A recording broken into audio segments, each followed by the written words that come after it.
누군가는 날 때부터 혹독한 운명을 지고 태어납니다. 예정대로 1시간 뒤에 수술 진행됩니다. 예.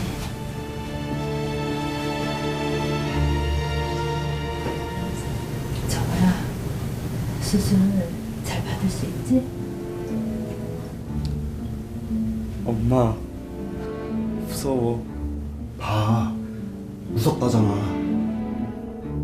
아들의 아버지는 이 수술이 내키지 않았다고 합니다. 그냥 한숨 자고 나오면 돼. 아들의 엄마가 수술을 강행하고 있었습니다. 잠깐만.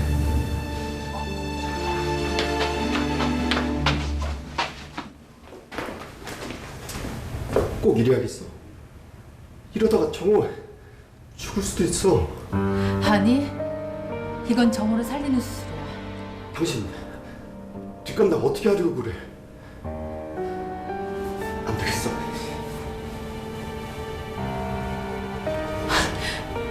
누구한테 걸려고 그래? 수술 동의서에 사인까지 다 하고 왜 이래? 도대체 무슨 수술이기에 아들이 중내산에 부모가 옥신각신하는 걸까요? 몹시 불안해하던 희수 씨가 아내 만류에도 불구하고 기어이 전화를 겁니다.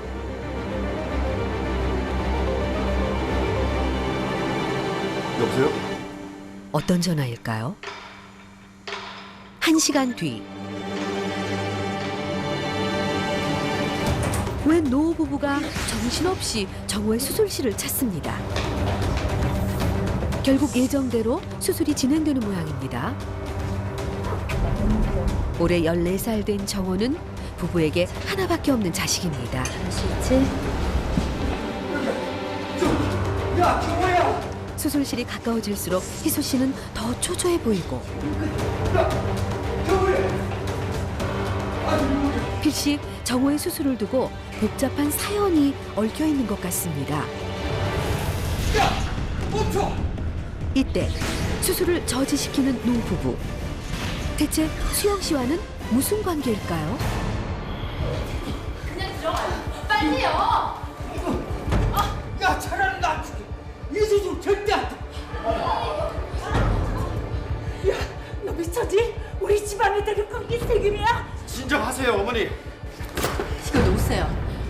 당신이 일러 바쳤어? 아니, 부모 몰라 어떡해. 이럴 거면 이혼해. 나는 정우 수술 시킬 거야. 안 돼. 안 돼. 정호의 수술을 두고 말리는 시부모나 강행하려는 며느리나 필사적입니다. 가요. 빨리 들어가시라고요. 믿기세요, 어머니. 믿기라고요, 어머니. 이 광경에 수술 당사자인 정호마저 급기야 돌발 행동을 합니다.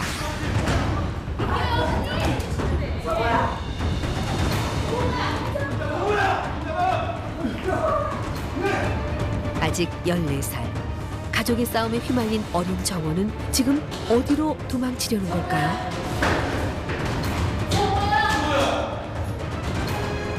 병원 옥상. 더 이상 갈 곳이 없습니다. 언제 정우야? 뭐야? 어린 나이에 죽음을 생각할 정도로 내몰린 정호. 너 지금 무슨 생각하는 거야? 그러면 안 돼. 엄마, 내가 없으면 싸울 일도 없잖아. 급기야 자신의 존재를 비관하기에 이릅니다. 나 엄마, 난 태어나면 안 되는 거였나 봐. 아니야. 왜 그런 말을 해? 엄마가 미안해. 엄마가 미안해.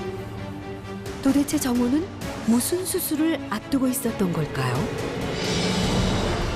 그리고 어린 정호를 둘러싸고 이 가족에게 무슨 일이 일어나고 있는 걸까요?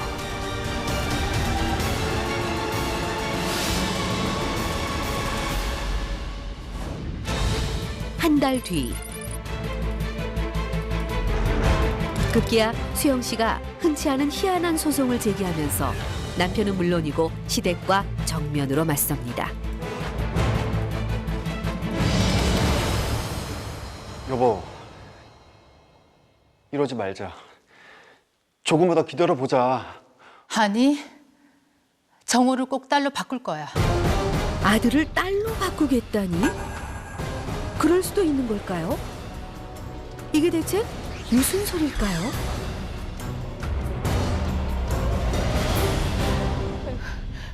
제가 정말 제정신이 아닌가 봐요. 아, 이런 말도 안 되는 소송을 해? 당장 이혼해. 조용히 하세요. 이혼까지 불사하며 수영 씨가 시댁과 등을 지는 이유가 대체 뭘까요? 정구인의 아들 박정호 군은 정신적 충격을 감당하지 못하고 자살까지 시도한 바 있습니다. 그럼에도 불구하고 박정호 군의 아버지 박희수 씨는 수술에 반대하고 있습니다. 박정호 군의 생명과 미래를 위해 수술 동의를 청구하는 바입니다. 청구인이 요구한 수술은 정호 군의 인생을 송두리째 바꿀 수 있는 매우 중요한 수술입니다. 저희가 이 수술을 동의할 수 없는 데에는 남다른 이유가 있습니다. 수술 당사자인 정호 군의 친조부 박상철 씨를 증인으로 요청합니다. 수영 씨가 동의를 요구하는 정호의 수술은 이 집안에 파란을 몰고 왔습니다.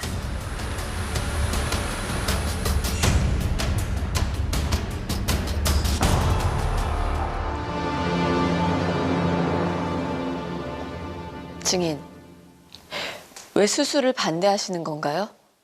참, 우리 정호가 어떤 애인지를 아십니까?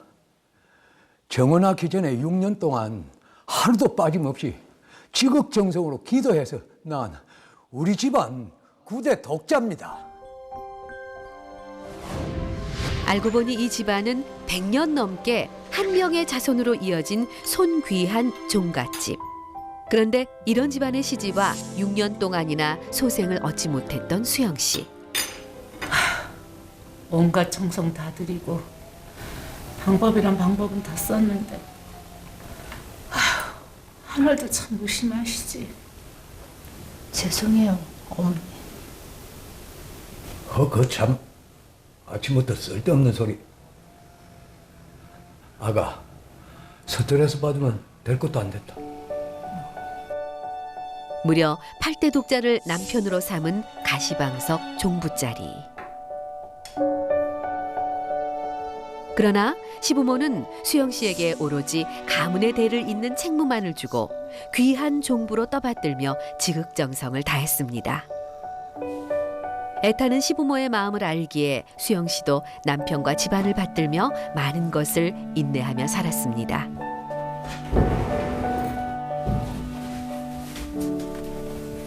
아가, 이거 어렵게 구했다. 며느리 눈치를 보며 시어머니가 내민 고기 한 접시. 이게 뭐예요, 어머니?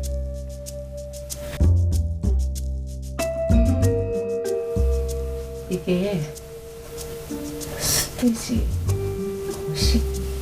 체면 내려놓고 아들 낳는데 효험이 있다면 망설이지 않는 시어머니. 어머니, 꼭 이렇게까지 해야 돼요? 어머님, 잘 먹을게요. 집안에 내려오는 온갖 비방부터 풍문으로 떠도는 민망한 비법까지 감내하기를 장장 6년. 1년 뒤. 시부모의 정성이 효험이 있었던 걸까요? 야, 가만히 좀 있어. 드디어 결혼 6년 만에 아이를 출산하게 됩니다.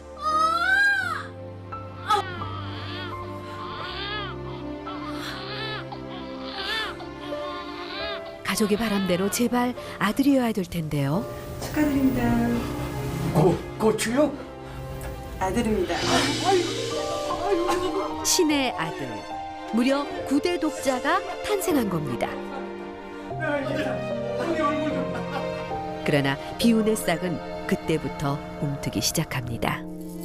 그때까지만 해도 9대 독자를 얻어서 조상님 볼 면목도 세우고 세상을 다 얻은 것 같았죠. 근데 언제부턴가 며느리가 좀 이상하더라고요. 왜?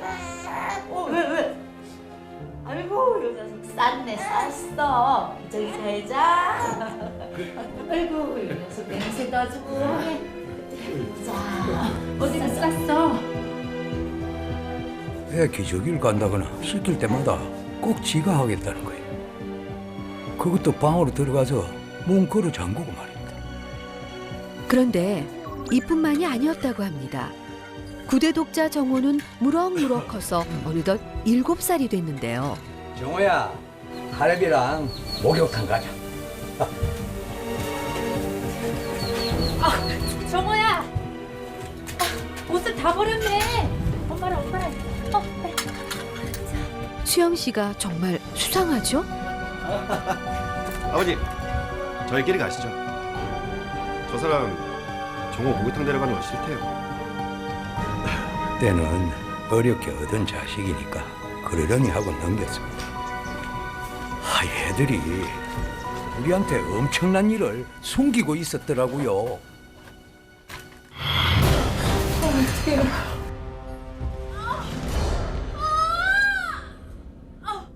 고추요? 아들입니다. 아이고.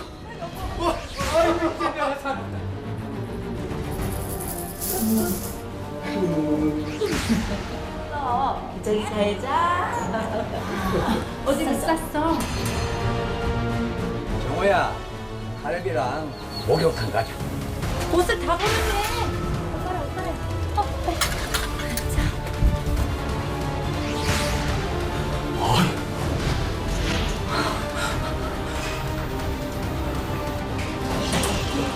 어디야? 순수. 야, 멈춰. 빨리요. 야, 차라리 나 이수수 절대 안 돼. 이거 놓으세요. 당신이 일러 바쳤어? 나는 정우수도 시킬 거야. 안 돼. 이기세요. 어머니. 병원에서 뭘 했는 줄 아십니까? 글쎄, 우리 정호가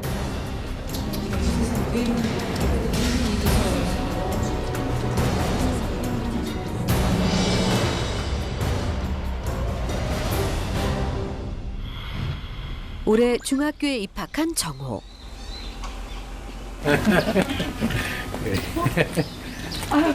우리 강아지였네. 심한 복통이 있는 것 같습니다. 금지옥엽 구대 독자에게 무슨 일일까요? 근데 저거 왜 저래? 정호야.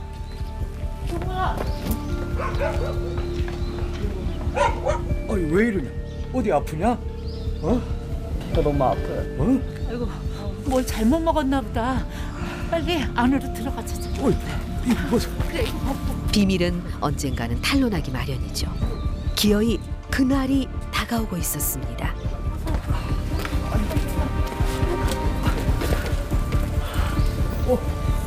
야! 얘가 왜 이래? 예? 뭐가요? 뭐, 세상에 이게 웬일이래. 정우야, 나 무슨 일 있었어? 대체 뭘 보고 이렇게 놀라신 걸까요? 그럼 정호가 하혈을 합니다. 정호의 몸 상태가 심상치 않아 보입니다. 혼비백산에 곧바로 병원으로 달려온 조부모. 별일 아니어야 할 텐데 내내 건강했던 구대 독자에게 무슨 일이 생긴 걸까요?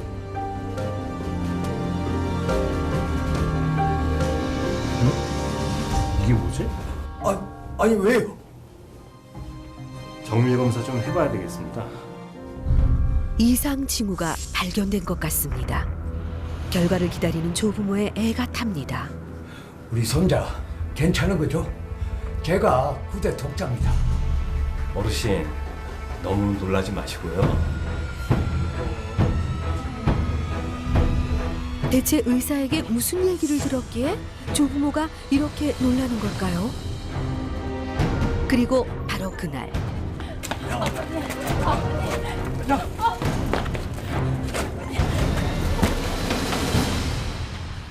다시는 우리 집 앞에 얼씬도 하지 마라. 아버님 제발요. 잘못했어요 아버님. 한 번만 용서해 주세요 제발. 어머니 어떻게 네가 우리 감쪽같이 속여? 그동안 내가 너한테 어떻게 했는데? 대체 뭘 속였기에 시부모가 이렇게 돌변했을까요? 아버지 어머니 죄송합니다. 정말 죄송합니다. 그럼 정호 제가 데리고 갈게요. 됐다. 앞으로 정호는 우리가 키운다. 내가 사람 만들어 놓을 테니까 그렇게 알아. 안돼 아버님. 정호가 커서 어른이 돼서 선택할 수 있게 해주세요. 선택? 선택은 무슨 선택을 해? 보자 하니까 얘가 네가 아주 우리 집안을 말아먹으려고 작정을 했구나. 정호를 둘러싼 비밀은 집안의 흥망을 가르고 있었고 그 비밀이 탄로난 순간 수영 씨는 내쳐집니다. 어머니, 정호야, 정호야. 그리고 또 한 사람. 부모가 감췄던 자신에 대한 비밀을 알게 된 정호는 충격과 혼란에 빠집니다.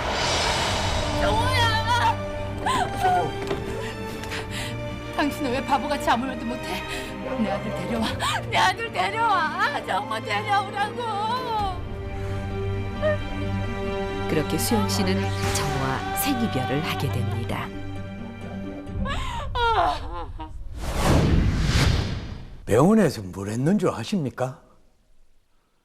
글쎄 우리 정호가 피를 흘린 게 과연 정호의 몸에 숨겨진 비밀은 뭘까요?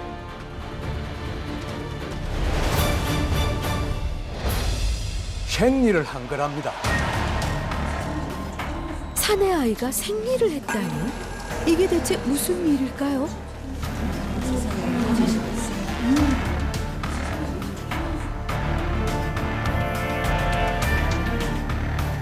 모니터를 봐주시기 바랍니다. 박정호 군은 남성의 생식기와 여성의 생식기, 그리고 정소와 난소를 한 몸에 갖고 태어난 인터섹슈얼입니다. 그러니까 정호가 반은 남자, 반은 여자라고 합니다. 사실 이 세상에는 남자와 여자 두 가지 성별만 존재하는 게 아닙니다. 임신 6주에서 9주 사이에 성별을 결정하는 성분화 과정이 일어나는데요. 이 과정 중에 염색체나 호르몬 이상이 있게 되면 남성도 여성도 아닌 반음양증이 나타나기도 합니다. 실제로 통계에 따르면 출산 2,000명당 1명꼴로 반음양증인 아이들이 태어난다고 합니다. 이 생소한 현상은 모두 쉬쉬했을 뿐 결코 기괴한 일이 아닙니다. 박정호 군의 성염색체 배열 구조는 XX, 즉 성염색체 상으로는 여성입니다. 박정호 군은 지난 14년간 아들로 살아왔지만 얼마 전 생리를 시작했고 이제 여자로 살 것인지 남자로 살 것인지 결정할 때가 되었습니다. 이에 청구인은 박정호 군의 남성 생식기를 없애 여자로서 성을 결정하는 수술을 동의해 줄 것을 청구하는 것입니다. 말도 안 됩니다. 우리 정호는 14년 동안 남자로 살았습니다. 9대 독자라고요. 나중에 자식도 놓을 수 있다고 했는데 왜 여자로 만듭니까? 수술을 할 거면 당연히 남자로 수술을 해야죠. 맞습니다. 그보다 중요한 건 정신적인 문제 아닙니까? 우리 정호는 남자아이로 살아왔습니다. 그리고 아직 어린애입니다. 이 수술 절대 동의할 수 없습니다. 뭐? 당신이 어떻게 그런 말을 해? 제발 눈 가리고 아웅하지 마. 엄마 수영 씨는 정호를 왜 여자로 수술시키려고 했던 걸까요? 부부는 정호가 특별한 아이라는 걸 언제 처음 알았을까요? 정호가 태어나고 며칠 후 우리 아들 좋아하겠다. 겉모습을 보고 아들로 판명했던 병원이 발칵 뒤집혔습니다.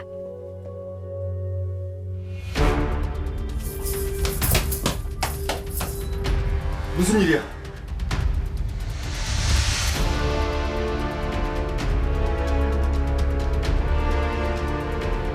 듣도 보도 못한 청천벽력. 반은 남자, 반은 여자. 그게 무슨 말입니까? 항문 뒤에 여성의 생식기가 숨겨져 있었어요. 가혹한 운명을 지고 태어난 가엾은 자식은 이제 어떻게 되는 걸까요? 시련은 첩첩산중이었습니다. 나면서부터 분명한 성별 기입을 요구하죠. 여자인가 아니면 남자인가. 안 돼. 의학적으로 여자랬어. 겉모습은 남자잖아. 그리고 구대 독자인데 부모님이 아시면 이거 어쩔 건데? 아무리 그래도 됐어. 어차피 이거 알고 있는 사람 의사랑 우리 둘뿐이야. 부모님한테도 아이한테도 절대 비밀로 해야 돼. 그렇게 남편의 뜻에 따라 정원은 아들로 키워지게 됩니다. 그러나 그것은 손바닥으로 하늘을 가리는 격이었습니다. 그때부터 하루하루가 살얼음판 같았습니다. 아이고 요 녀석 쌌네 쌌어. 기저귀 갈자. 아이고 요 녀석 냄새도 아주 고소해. 자 어디가 쌌어?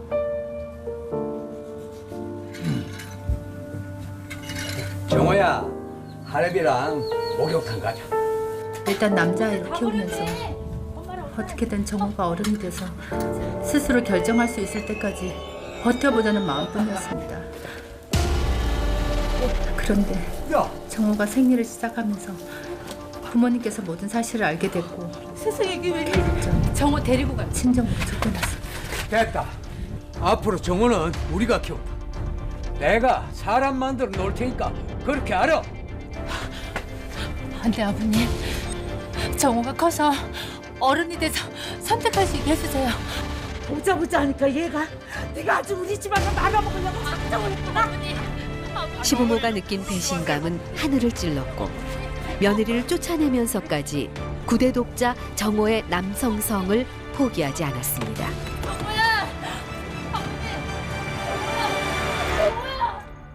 수영 씨가 시댁에서 쫓겨난 며칠 후 정호가 왠지 불안해 보이는데요. 사람들 시선을 살피며 진열대 앞을 서성이고 있습니다. 그러더니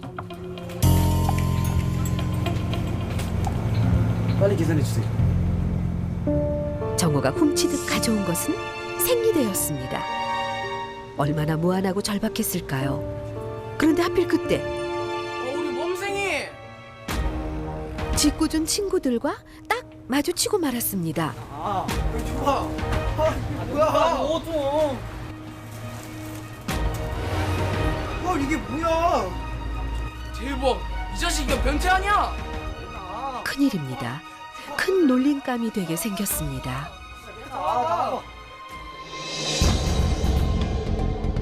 정호는 순식간에 또래들에게 비웃음과 무시, 공격의 대상이 돼버립니다. 제발 이러지 마. 나한테 왜 그래? 너 남자 맞아? 성추행이나 다름없는 수모. 이때 행여 정호를 만날 수 있을까 또 시댁으로 향하던 수영 씨. 정호야, 니들 뭐 하는 거야?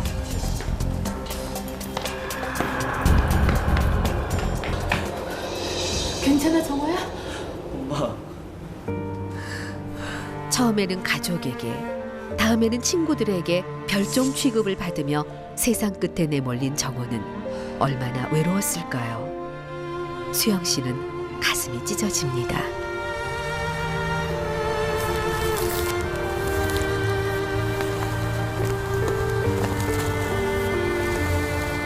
엄마가 사다 줄게. 앞으로 혼자 가지 말고 문자해.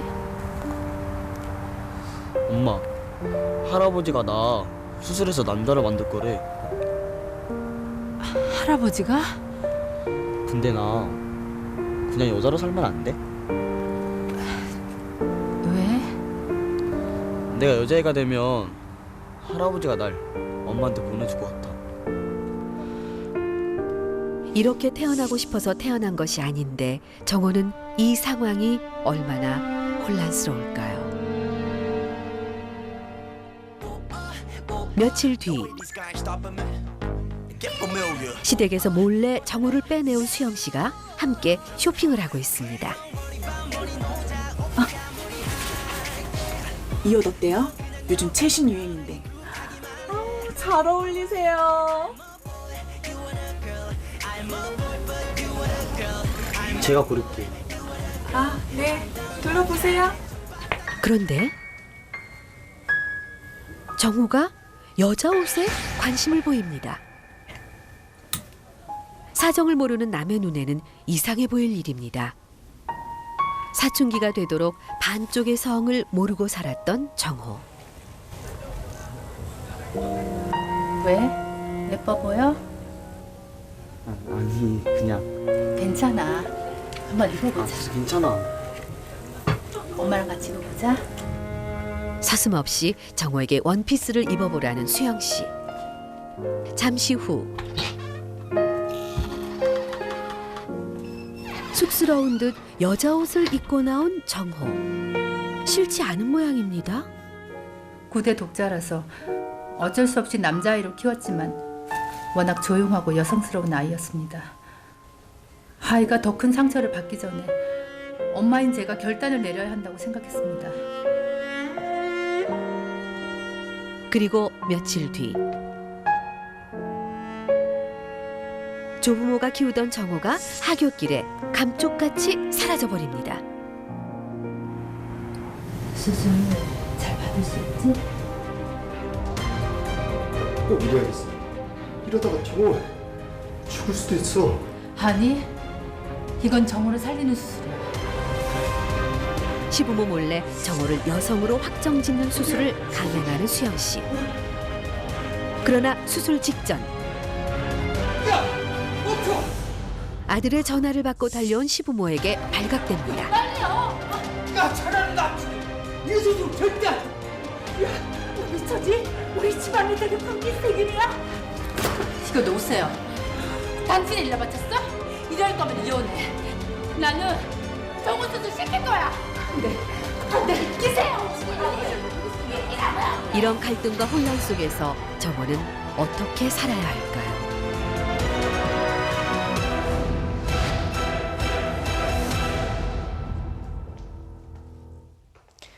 그런데 청구인, 정호 군이 성인이 돼서 스스로 결정할 수 있도록 기다려줄 수도 있을 텐데 왜 이렇게 소송까지 제기하면서 수술을 강행하려 하는 거죠? 이렇게까지 하지 않으면 정호를 그냥 내버려 두지 않을 거니까요. 저 사람들은 분명 정호한테 남성 호르몬제를 맞추면서 억지로 남자로 살아가게 할 테니까요. 그래서 여자를 수술하겠다는 거야? 태어날 때부터 성염색체도 여자였고 지금 2차 성징도 나타나고 있어. 아니 그럼 여자로 수술했는데 정우가 커서 남자가 되고 싶다고 하면 그땐 어쩔 거야?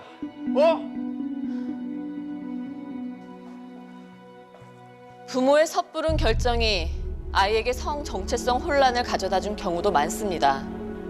따라서 수술을 하더라도 성인이 된 뒤 성 정체성을 확실하게 자각하고 스스로 결정하도록 하는 게 바람직합니다. 그건 청구인 역시 바라던 바였습니다. 오히려 박정호 군 스스로의 결정을 방해하는 건 상대방 쪽 아닌가요? 아닙니다. 지금까지 남자로 키워왔고 앞으로도 남자로 키우겠다는데 뭐가 잘못됐다는 겁니까? 우리 정호 9대 독자입니다. 반은 남성, 반은 여성인 종갓집 9대 독자는 과연 아들인가 딸인가? 정부인 추대리인 요청한 증인은 나왔습니까? 네. 이때 재판의 향방을 결정할 증인이 등장합니다.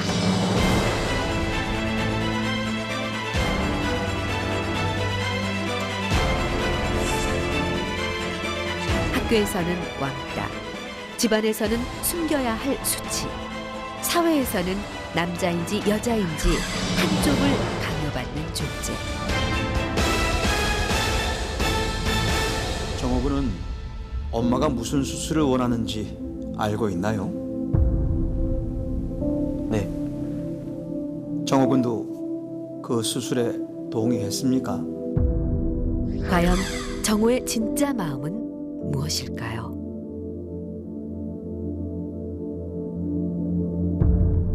네. 이유가 뭐죠? 여자로 살아가기를 원하는 정호. 그 이유가 궁금해집니다.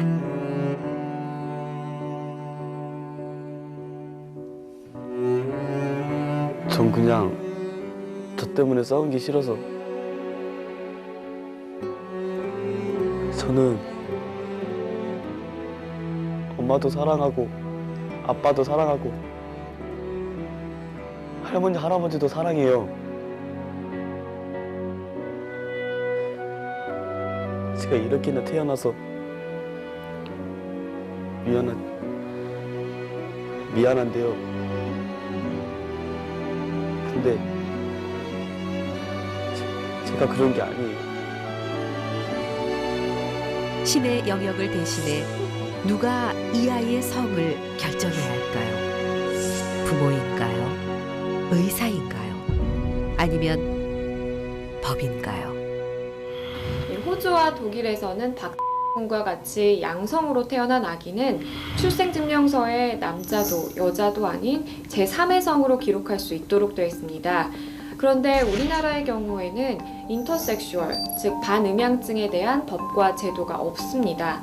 아이의 성 선택권을 존중해서 아이가 성년이 될 때까지 기다려줘야 하는지, 아니면 수술을 통해 아이가 사춘기에 겪게 될 정체성 혼란을 없애주는 것이 아이의 장래를 위한 것인지, 이 아버지와 어머니의 주장이 엇갈린 가운데 과연 법원은 어떤 판결을 내릴지 귀추가 주목됐습니다. 아니 얘가 왜 이래? 글쎄 우리 정호가 피를 흘린 게 생리를 한 거랍니다. 박정호 군은 정소와 난소를 한 몸에 갖고 태어난 인터섹슈얼입니다. 괜찮아. 엄마 믿어보자. 괜찮아. 아이가 더 큰 상처를 받기 전에 엄마인 제가 결단을 내려야 한다고 생각했습니다. 야! 멈춰! 나 차라리 이 수술 절대 안 돼! 나는 정우 수술 시킬 거야. 안 돼. 이세요.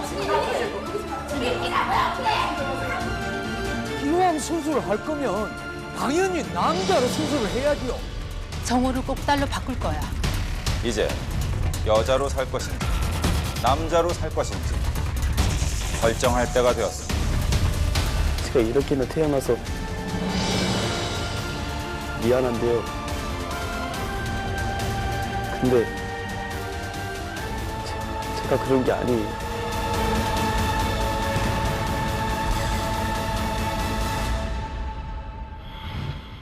판결합니다.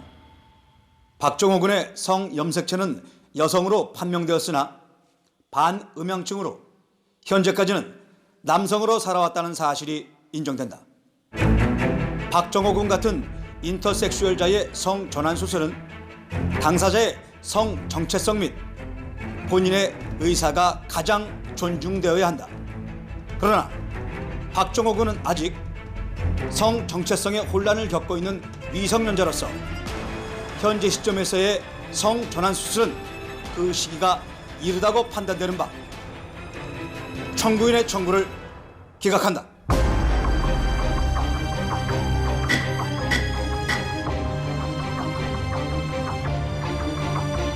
귀추가 주목됐던 솔로몬의 재판은 종갓집 9대 독자의 성 선택권을 어느 누구도 아닌 정호 자신에게 쥐어주며 끝났습니다.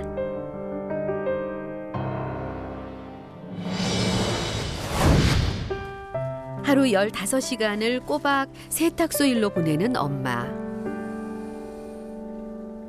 하지만 하나뿐인 딸 민주만 옆에 있으면 기운이 절로 납니다. 그런데 갑자기 세탁소로 뛰어들어온 한 남자가 서류 봉투를 꺼내듭니다. 잔뜩 긴장한 듯 보이는 딸. 대체 무슨 일일까요?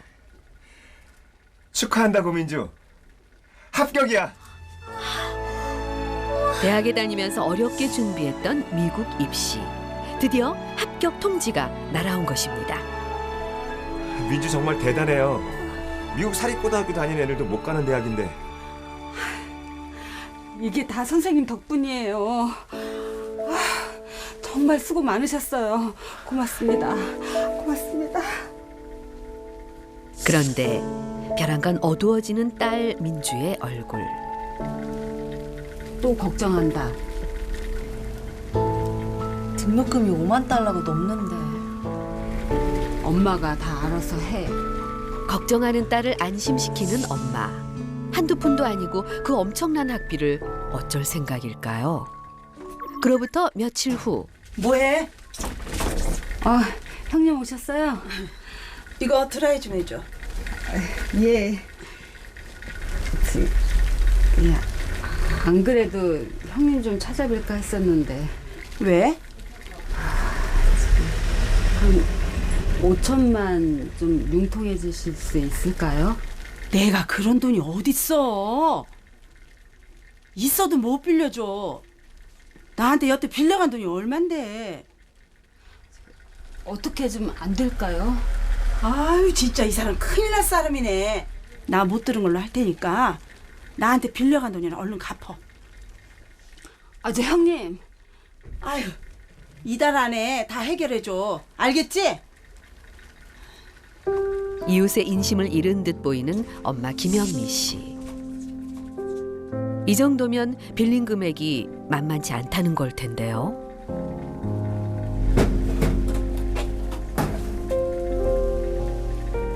역시 딸의 학비가 문제였던 걸까요? 빚 독촉에 딸의 유학 자금까지 그야말로 사면초가가 따로 없습니다. 그런데 영미 씨가 어딘가로 전화를 겁니다. 여보세요? 네. 지난번에 부탁한 거 진행해 주세요. 사진도 확실히 잘 찍어주시고요. 그리고 한 달이 지난 어느 날. 엄마 영미 씨가 어째 좀 초조해 보입니다. 누군가를 기다리는 걸까요? 오가는 차량을 유심히 보던 영미 씨. 뭔가를 발견한 모양인데요. 그런데 바로 그 순간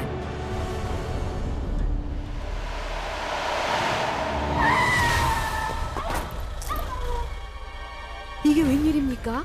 달려오는 차를 향해 뛰어들다니요? 뭐야? 당신 미쳤어?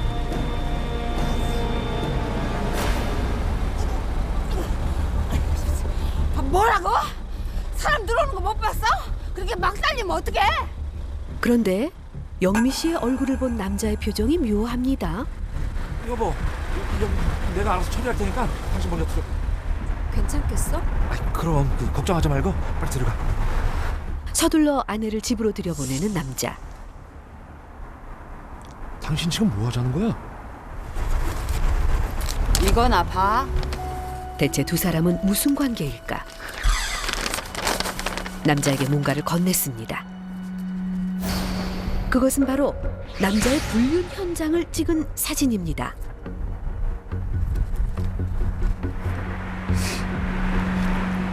당신 미쳤어? 3억. 당신 와이프한테 들키기 싫으면 3억 내놔.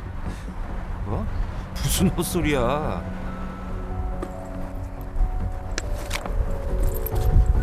민주, 여기 보내야 돼. 아무리 처자식 버리고 갔어도 이 정도는 해야지. 놀랍게도 남자는 영미 씨의 전 남편. 바로 딸 민주의 친아빠였습니다. 딸의 학비를 마련하기 위해 전 남편을 협박할 작정이군요. 야, 하버드는 몰라도 이런 걸 가지고 어디서 유세야 유세는. 거기도 최고로 좋은 대학이야. 뭘 알고나 말해. 그런데 딸을 칭찬하기는커녕 오히려 타박을 주는 아빠 때문일까 엄마의 심기가 영 불편해 보입니다. 그리고 1시간 뒤.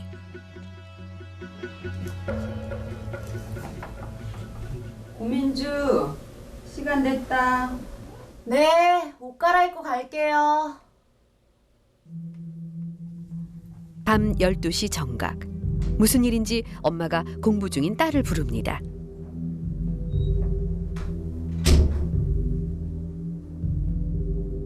그런데 딸 민주의 차림새가 어찌 좀 야릇합니다. 민주야? 열쇠로 잠긴 방문을 여는 엄마.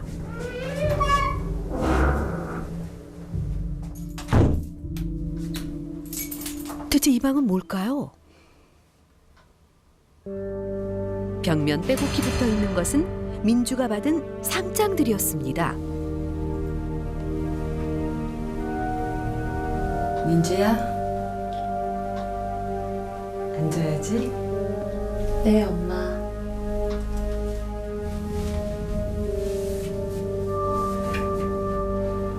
그런데 이거는 하버드는 왜 안 되는 거야? 엄마, 내가 붙은 학교도 하버드만큼이나 좋은 학교예요. 됐어. 다른 말 필요 없어. 물어. 엄마. 물어!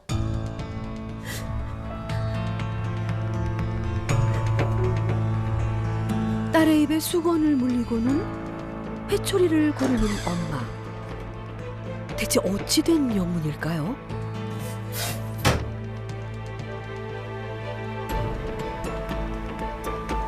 너랑 날 버린 네 아빠 콧대를 납작하게 해주려면 네가 잘 돼야 된다고. 알아 몰라? 최고가 돼야 된다고.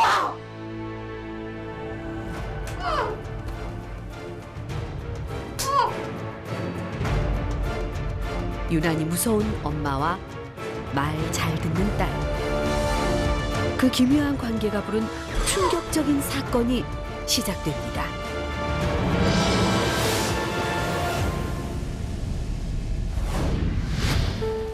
딴살림을 차린 남편과 이혼하고 홀몸으로 딸을 키우며 세탁소까지 꾸려온 영미 씨.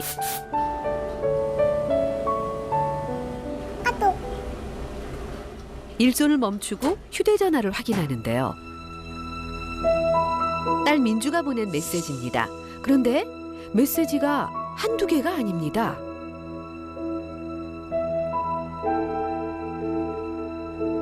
놀랍게도 민주는 일과를 마치거나 장소를 이동할 때마다 엄마에게 메시지로 보고를 하고 있었던 겁니다. 그것도 사진까지 첨부해서 말이죠. 사실 어머니는 2등을 용납하지 못하는 사람이었습니다. 딸 고민의 성적이 최상위권이었음에도 1등을 못하면 무조건 매질을 하곤 했는데요. 더욱 놀라운 것은 매질을 하는 방이 따로 있었고요. 또 매질을 할 때도 일부러 얇은 옷을 입혀서 매질을 하곤 했습니다. 어머니는 소위 말하는 타이거맘, 즉 최고를 강요하는 무서운 엄마였는데요. 고액과외 선생을 붙여서 밤낮 없이 공부를 시키는 것은 물론이고 딸의 일거수일투족을 지켜보고 통제하는 일을 서슴지 않았다고 합니다.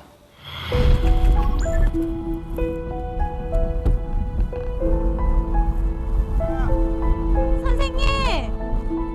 아, 누군가 했더니 과외 선생님 최영규 씨네요. 아니요, 선생님. 저 정말 영화 보여주실 거죠? 그럼 이렇게 이쁜 제자한테 영화쯤이야.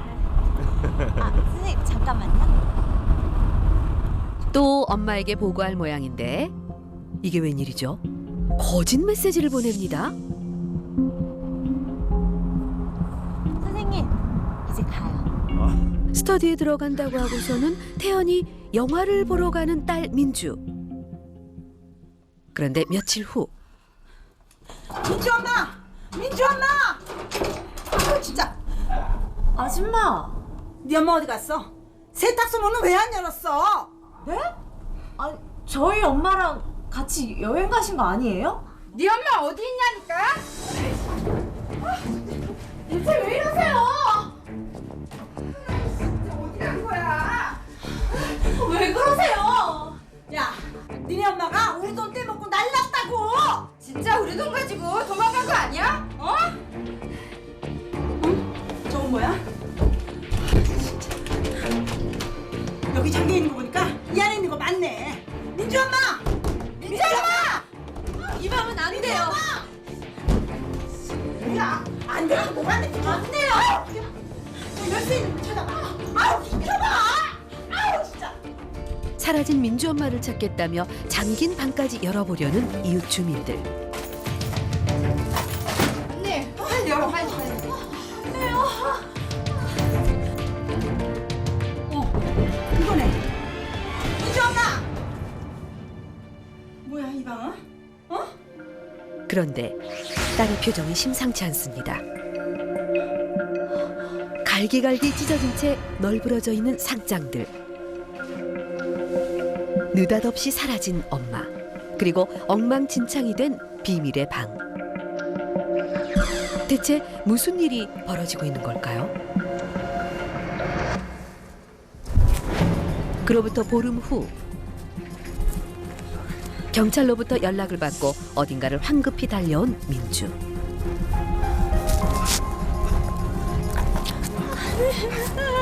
괜찮아? 민주는 이웃 주민들이 찾아왔던 날 경찰에 엄마의 실종 신고를 했었는데요.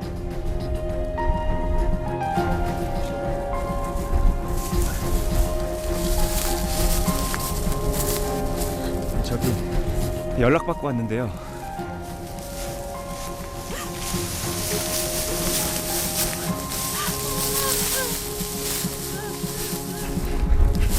먼저 시신부터 확인을 좀 해주셔야겠는데요.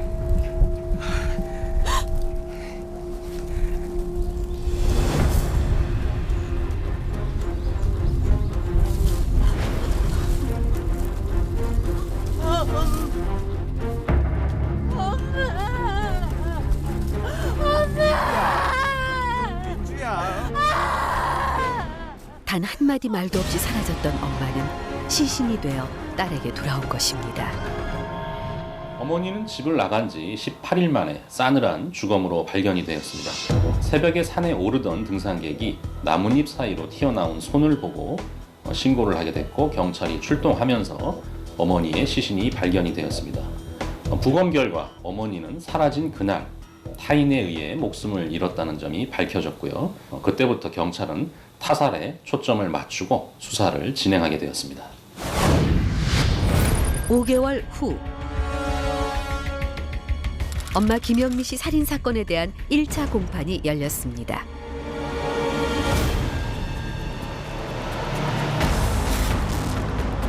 그런데 놀랍게도 피고인석으로 들어선 것은 딸 민주였습니다.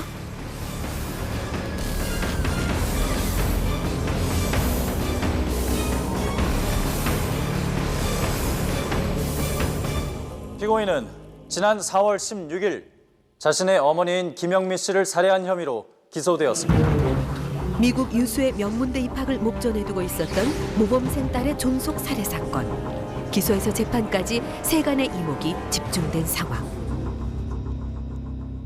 부검 소견에 따르면 사망한 김영미 씨는 수면제를 먹고 잠이 든 후 질식에 의해 사망에 이르렀다고 합니다.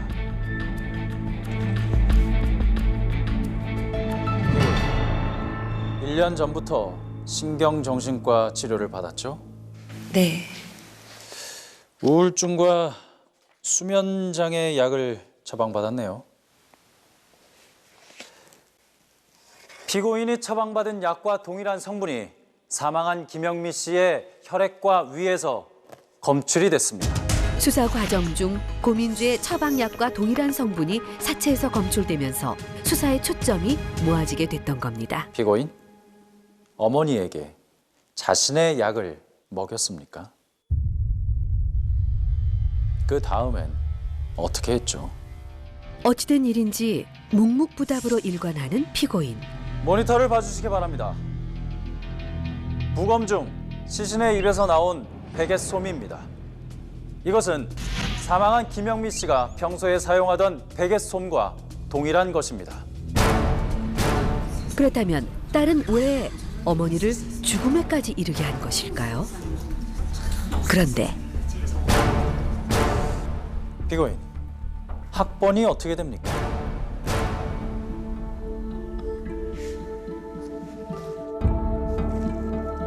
여기 이렇게 학생증이 있는데 왜 대답을 못하는 거죠? 당연합니다. 이 학생증은 가짜니까요.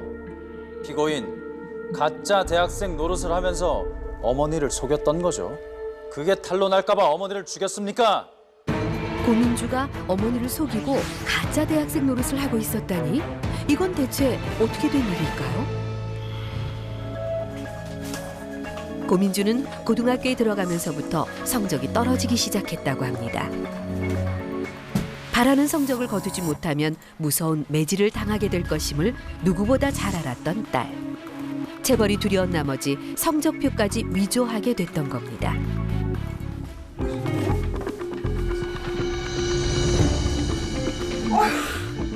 아유, 이렇게 잘할 거면서. 그렇게 시작된 거짓말은 눈덩이처럼 불어나기 시작했습니다. 어머니가 바라는 최고의 대학에 합격한 것처럼 속인 것은 물론이고 가짜 대학생 노릇까지 완벽하게 해냈던 고민주.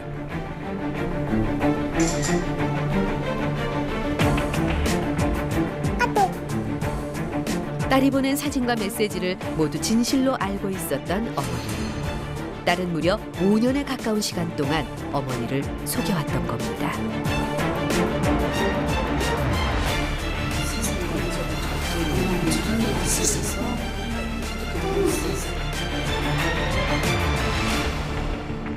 피고인이 만든 거짓 상장입니다. 피고인이 속인 것은 그것뿐이 아닙니다. 미국 유수의 대학에서 입학 통지서를 받았다고 어머니를 속였습니다. 피고인, 대체 이런 거짓말은 왜 한 겁니까? 제가 죽을 것 같아서요. 시간이 지날수록 다 들킬 것만 같아서 그래서 시간을 벌고 싶었는데 그랬는데 엄마가 그렇게 빨리 알아챌 줄은 몰랐어요. 문제의 시작은 학비였다고 합니다. 이거 다 가짜라는데? 엄마. 너 학비 때문에 장학재단에 이거 들고 갔다가 무슨 망신을 당했는 줄 알아? 엄마. 바로 말해? 바로 말해? 내가 너 그렇게 말했다! 그동안 감춰온 것들이 모두 탄로나는 것이 두려운 나머지 어머니를 살해했다는 겁니다. 그래서 그날 저도 모르게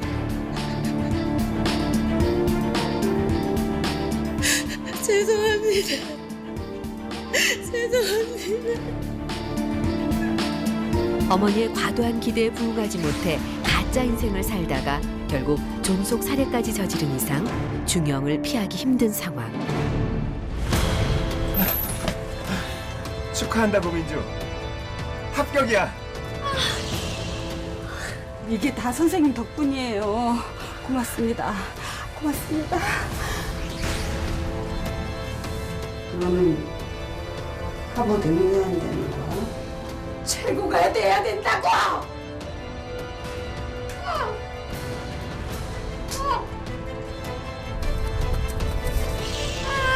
민주야.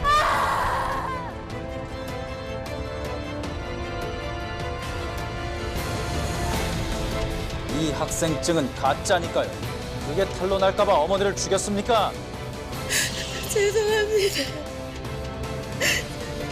그런데 한 가지 주목해야 할 것은 고민주 씨, 어머니를 죽인 게 누굽니까? 말해 보세요.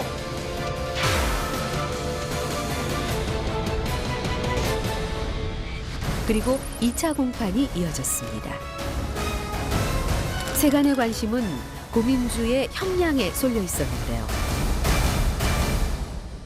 제출한 심리 검사 결과를 보시면 피고인은 학대에 따른 심리적 외상과 우울증이 심각하다는 것을 알 수 있습니다.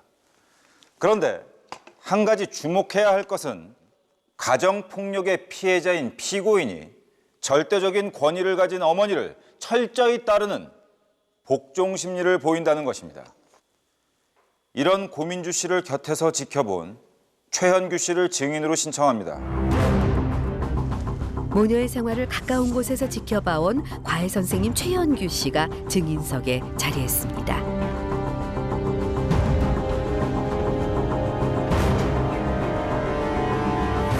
최현규 씨가 보기에 고민주 씨는 어떤 딸이었습니까?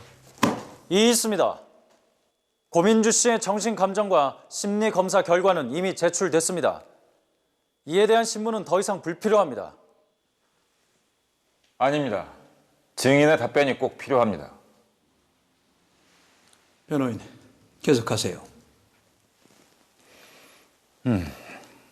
피고인은 어떤 딸이었습니까?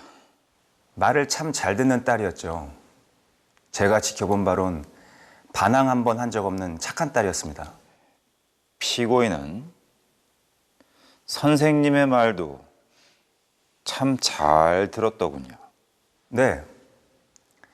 과제 같은 것도 잘 준비해오고. 아니요. 그거 말고요. 증인과 주고받은 문자 메시지 내용 말입니다.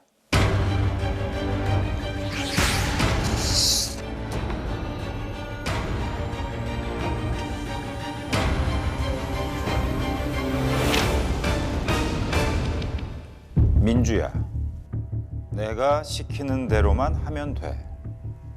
네 수면제를 엄마 약에 넣어. 변호인의 입에서 흘러나온 충격적인 메시지의 내용. 피고인과 증인 사이에 오갔던 휴대폰 메시지 내용을 복원한 것입니다. 증거로 제출합니다.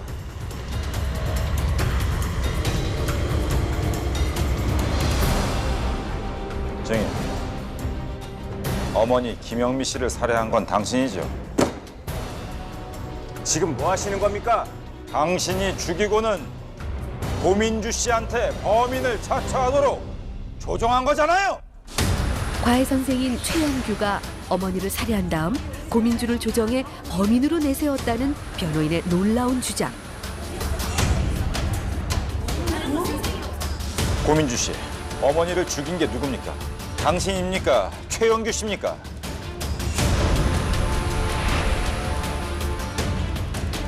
말해 보세요. 선생님, 뭐라고 말해요? 이럴 땐 뭐라고 해요? 에? 가르쳐 주세요. 변호인의 느닷없는 질문 공세에 기이한 반응을 보이는 고민주. 그녀에겐 대체 무슨 일이 있었던 걸까요? 고등학교 1학년 때 과외 선생님과 제자로 만나게 된 최현규와 고민주. 그런데 최현규는 고민주의 비밀을 알아채고 말았습니다. 이 뭔데? 이렇게 봐. 고민주.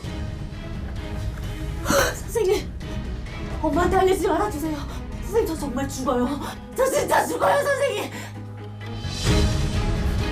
민주야, 너 이런 짓 왜 하니? 선생님.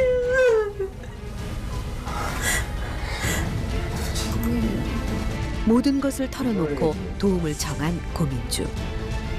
우리 땐 이것도 다 1등을 해야 돼. 그때부터 최영규는 고민주의 성적표 위조를 돕기 시작했던 겁니다. 선생님, 이렇게만 고마워요. 딸의 성적을 위해서라면 물불을 가리지 않는 어머니의 성격을 파악한 최영규는 이 모든 상황을 이용하기로 작정했습니다. 더 큰 금액을 뜯어내고 싶었던 최영규는 한 가지 계획을 세웠습니다. 바로 미국 명문대 입학. 최고를 바라는 어머니는 최영규의 말에 넘어갔고 모든 것은 그의 뜻대로 착착 진행되는 듯했습니다.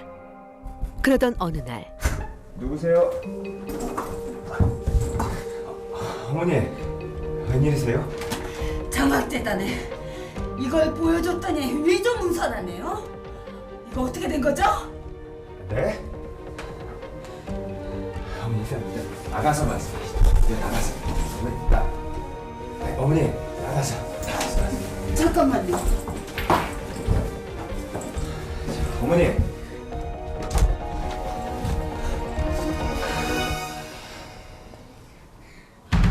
너 뭐야? 네가 여기 왜 있어? 니들 뭐야? 둘이 짜고 나 속인 거야?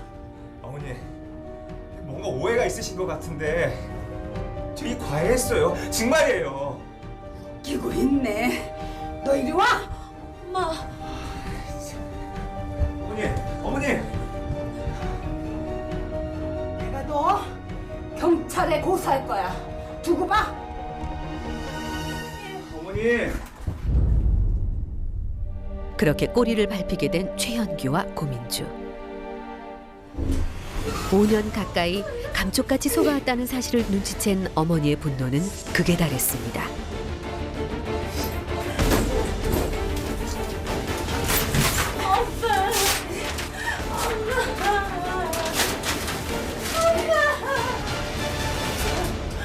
딸과 가회 선생이 거짓말을 하고 있다는 것이 탄로가 나고 어머니가 분노하게 되자 가회 선생은 더 이상 거짓말을 꾸며낼 수 없었고 이 상황을 그대로 끌고 나갈 수 없다는 판단을 하게 되었습니다.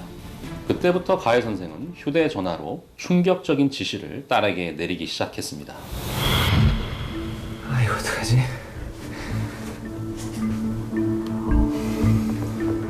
엄마가 널 가만두지 않을 거야. 선생님, 저는 어떻게 해요? 내가 시키는 대로만 하면 돼. 그때부터 최영규의 지령을 받게 된 고민주. 이 수면제 엄마 약에 넣어.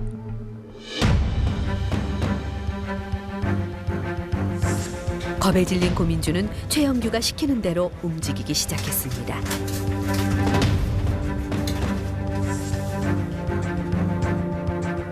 자신이 처방받은 수면제를 넣은 약을 어머니에게 먹인 다음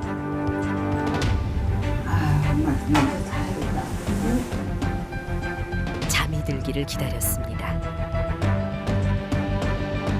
그때 나타난 최현규.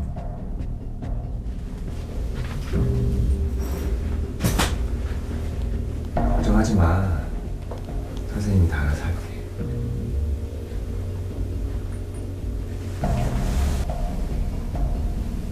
최영규는 잠든 어머니의 얼굴을 베개로 눌러 다시는 숨을 쉴 수 없도록 목숨을 앗아갔습니다.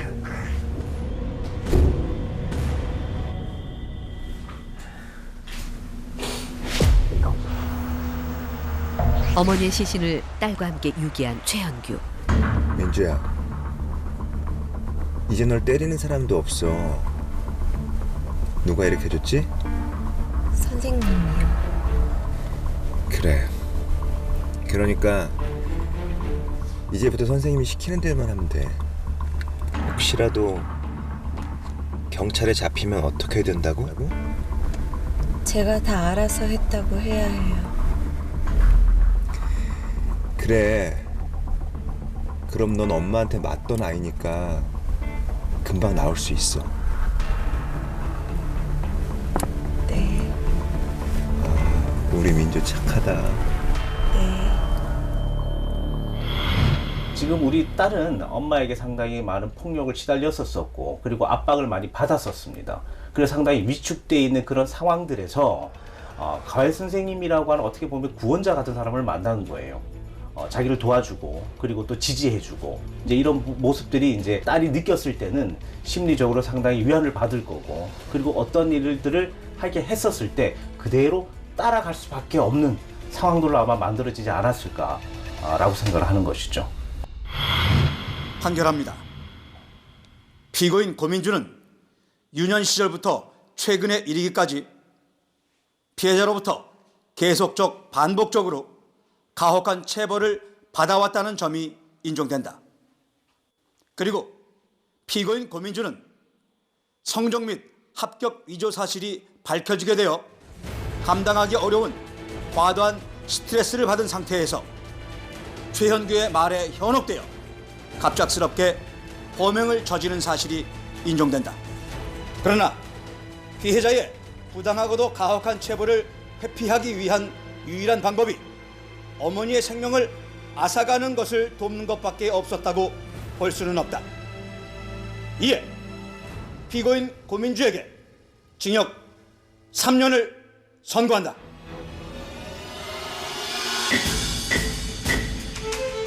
어머니가 바라는 대로 움직이고 살았던 딸. 단 한순간도 자신이 원하는 대로 살아보지 못했던 그녀는 결국 타인의 뜻대로 어머니의 살해를 돕는 비극을 자초하고 말았습니다. 가해 선생 최현규에 대한 수사가 진행되면서 충격적인 비밀이 하나 더 밝혀졌습니다. 고액과외 선생으로 유명했던 최현규의 경력은 모두 위조된 것이었습니다.